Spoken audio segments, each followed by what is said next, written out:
Behind me is Todd's 1997 Acura TL. This thing is a classic car, and it is a cream puff. It is in very mint condition. However, being from 1997, it does have some faded, cracked, clear coat, and it's just a little rough around the edges. Literally. But Todd hopped online, didn't want to paint the entire car, and found Poppy's Patina.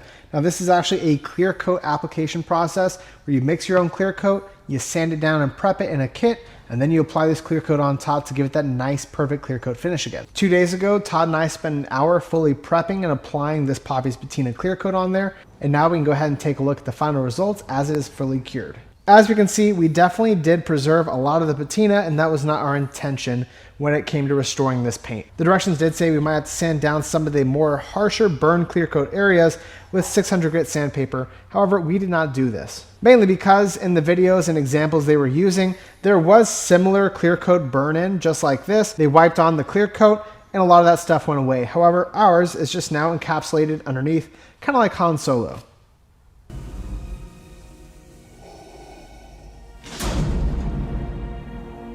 Giving credit where it's due, this part we actually didn't apply the clear coat to, and this part we did, and you can see it's two very different blues. This has that fresh clear coat shine and pearl to it, and this is still that old faded clear coat look. That's to be expected with the clear coat is just that fresh. However, there are certain areas that we can see we may have accidentally pressed a little too hard with our gray Scotch-Brite, and we ate through some of that thin base coat. Now the pillars, we didn't actually spend too much time really sanding down thoroughly with the Scotch-Brite because we maybe thought we did a little too much on the trunk. So we spent less time up here, and unfortunately we almost got the same result, albeit on the areas where it's just base coat and clear coat right on top, it did actually bring out that color really well, and it almost matches with the roof pretty well. It's important to note that this roof was also repainted previously. So Poppy's Patina does do a pretty good job if you don't have a really severe burnt clear coat.